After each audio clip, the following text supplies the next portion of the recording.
Assalamualaikum warahmatullahi wabarakatuh. Halo teman-teman semua. Kembali lagi bersama saya Siti Rahmania Humaira Firdaus di segmen Ceria, cerita inspiratif anak Mandua di channel favorit kita semua, channel Mandua Jember. Teman-teman semua, tahu nggak sih hari ini kami kedatangan tamu yang luar biasa, keren. Beliau dari Badan Kesatuan Bangsa dan Politik Kabupaten Jember atau Bakes Bangpol, yakni Bapak Dr. Andes Sigit Akbari MSI. Mari kita sapa beliau. Assalamualaikum Bapak. Waalaikumsalam warahmatullahi wabarakatuh. Gimana Pak, kabarnya sehat? Baik, sehat alhamdulillah. Bapak tadi acara Kemandua ini lagi ada kegiatan apa sih Pak? Baik, ada kegiatan kaitan dengan Bakes Bangpol masuk sekolah ini dengan beberapa materi yang diberikan. Sebenarnya keinginan kami, sasaran kami adalah semua sekolah, baik SMA, SMK maupun MAN yang ada di Kabupaten Jember. Namun karena terbatasnya waktu, anggaran, kami juga memilih beberapa sekolah yang potensial ini yang kita utamakan. Walaupun tahun berikutnya nanti mungkin sekolah-sekolah yang lain. Namun hari ini Mandua adalah pilihan kami. Wah, berarti kita sehebat itu dong Pak. Oh, hebat sekali, hebat sekali. Sampai terpilih gitu Ya. oleh Bapak Sigit, luar biasa memang Mandua ini. Terus Bapak membahas tentang wawasan kebangsaan ya. Saya mau tanya dong Pak, wawasan kebangsaan tuh apa sih Pak? Ya, ya. Sebenarnya kalau saya diberitahu pertanyaannya, saya ngerpek dulu bisa jawaban lengkap gitu ya. Tapi sebenarnya wawasan kebangsaan itu adalah cara pandang kita terhadap diri kita. Artinya kita sebagai insan yang bernegara di Kabupaten Jember ini, bagaimana kita bisa melihat dari potensi kita, mengembangkan, kemudian menjadikan satu potensi bagaimana kita bisa mengisi kemerdekaan ini dengan baik supaya menjadi negara yang diperhitungkan oleh negara-negara yang lain gitu ya, itu secara umumnya seperti itu. Jadi itu. Terus berarti ada hubungannya dengan rasa cinta kita nih Pak. Ya. Untuk rasa cinta kita dalam bangsa sendiri nggih. Mm-mm. Nah, itu kalau kan ada nih beberapa remaja yang sulit banget untuk belajar tentang sejarah, tentang wawasan kebangsaan. Dia tuh kayak aduh ngapain sih belajar sejarah, nggak penting. Nah, untuk menghadapi anak-anak yang seperti itu gimana sih Pak? Biar Baik. ada rasa cinta. Ada pahlawan kita seperti Bung Karno itu menyampaikan bahwa jangan kita melupakan sejarah ya. Karena sejarah itu adalah pengalaman yang berharga yang kita bisa menilai dari sejarah itu supaya tidak mengulangi hal yang buruk, hal yang negatif, tetapi kita bisa mengembangkan pada sisi-sisi yang positif untuk bisa kita gunakan sebagai membangun bangsa dan negara kita ini. Oleh karena itu, dengan kita mempelajari sejarah, hal-hal yang negatif itu tidak akan terulang lagi. Justru itu sebagai pengalaman dan cambuk kita supaya kita bisa lebih tegar dan lebih mandiri dan bisa memilah apa yang harus dilakukan sebagai warga negara ke depannya.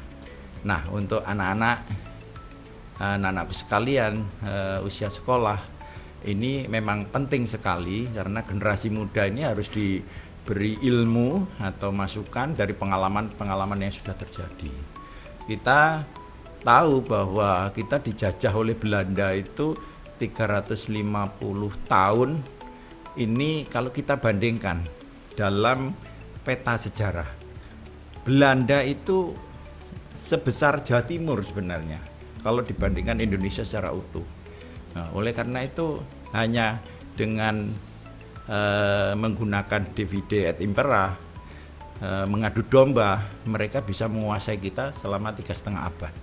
Ini kan luar biasa mereka itu. Tetapi kita yang mempunyai satu kelemahan karena tidak bisa menjaga persatuan kesatuan sehingga kita dikalahkan oleh pihak Belanda. Itu satu pengalaman yang tahun depan tidak boleh terjadi. Oleh karena itu dari pengalaman kemerdekaan yang sudah kita dapatkan, negara Indonesia ini adalah negara kepulauan yang terdiri dari 17 pulau, mulai dari Sabang hingga Merauke. Terus kemudian ada beberapa ribu suku bangsa, kemudian ada beberapa bahasa, beberapa agama. Ini sangat rawan sekali kalau kita tidak mempunyai rasa persatuan dan kesatuan, sehingga munculnya permasalahan, terus kemudian terjadi perang saudara, ini bisa terjadi, dan ini selalu diupayakan oleh pihak luar kepada negara kita. Oleh karena itu kita harus menjaga persatuan kesatuan itu. Karena apa?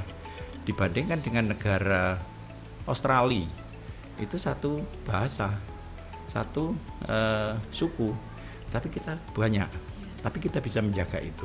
Pernah ingat sejarah juga mengatakan pada saat presiden kita waktu itu ketemu dengan Josip Broz Tito, Yugoslavia. Indonesia dengan Yugoslavia itu pada saat itu diperbandingkan. Dengan membanggakan sendiri, Pak Karno bertanya bagaimana kiat Presiden Yugoslavia untuk mempertahankan kesatuan dan persatuan negara Yugoslavia itu. Dia mengatakan dengan memamerkan kekuatan angkatan perangnya. Hanya itu yang disampaikan. Tetapi Pak Karno juga menyampaikan bahwa kita mempunyai Pancasila. Apa itu Pancasila?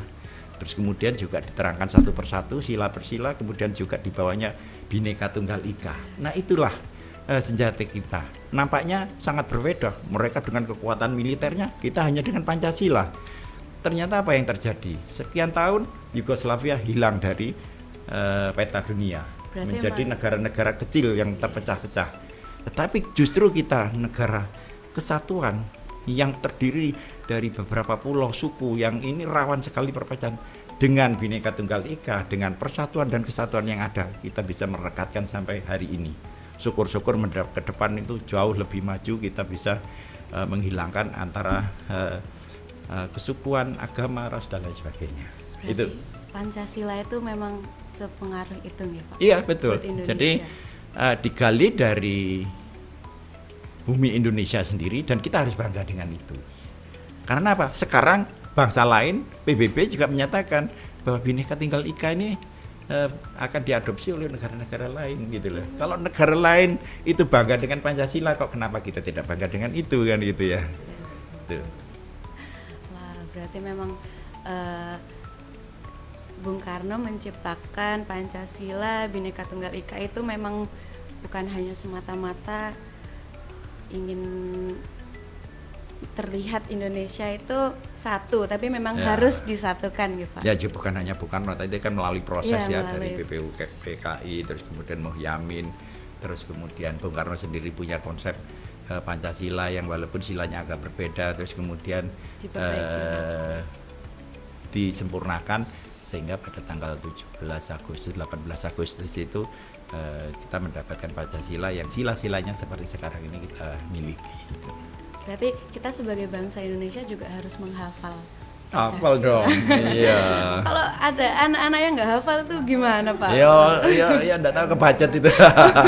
Saya setiap Senin selalu dalam apel itu selalu saya sampaikan ada pembacaan Pancasila, tapi saya minta bukan pembacaan, pengucapan yang mengikuti dari apa yang saya sampaikan.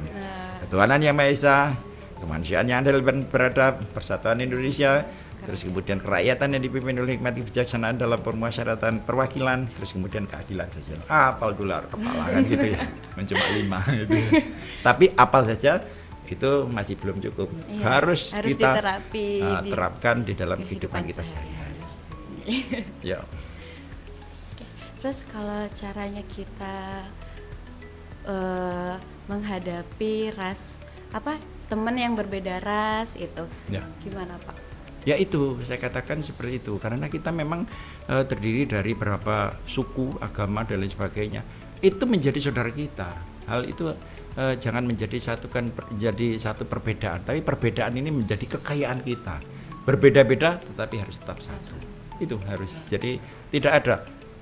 Ya memang betul, saya orang Jawa, kamu orang Madura, ini Sunda, tapi ini adalah perbedaan ini yang menjadikan kita menjadi negara yang kuat dengan bahasa Indonesia, bangsa Indonesia, terus apa itu Ya, semuanya bangsa, bahasa, tumpah darah Indonesia. Berarti memang Indonesia harus dibanggakan dari Iya. diri kita sendiri. Harus bangga. Harus bangga. Terus biar kita bangga, akhirnya kita menyalurkan kepada orang-orang asing di luar sana gitu. Wah, Masya Allah, memang pembahasan tentang kebangsaan itu memang yang paling menarik kalau soal di sekolah pada saat ini ya Pak. Tapi karena sudah terbatas durasi, mungkin Oh, gitu. akan saya akhiri. Saya kira 2 jam. Wah, terlalu banyak, mungkin Iya, takut iya, bapaknya iya. sibuk. Silakan, ya. Mungkin kapan lagi kita bisa ketemu, kita bisa podcast ulang. Siap. Kapanpun Terima siap. kasih Ya. Pak atas waktunya. Oke teman-teman, segitu dulu ya cerita pada hari ini. Memang asik dan kita bisa mengambil hikmah yang banyak dari cerita beliau. Kebangsaan harus kita lakukan di kegiatan kita sehari-hari. Jangan melupakan Pancasila yang ada 5 itu. Oke teman-teman, saya Nia akan saya akhiri. Wassalamualaikum warahmatullahi wabarakatuh. Sampai jumpa di segmen berikutnya. Dadah.